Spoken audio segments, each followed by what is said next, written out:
Sneezing is a fascinating reflex that's as complex as it is common. Did you know that a sneeze can travel up to 100 miles per hour?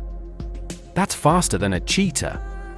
When irritants like dust or pollen tickle the nasal lining, your body springs into action. The brain sends signals to the diaphragm and chest muscles, creating a powerful burst of air. This is your body's way of clearing out unwanted particles. Interestingly, sneezing is also contagious. Just seeing someone sneeze can trigger your own reflex. And while it might seem like a simple act, it's your body's intricate defense mechanism at work. So next time you feel that tickle in your nose, remember, it's not just a sneeze, it's a mini explosion of biology in action.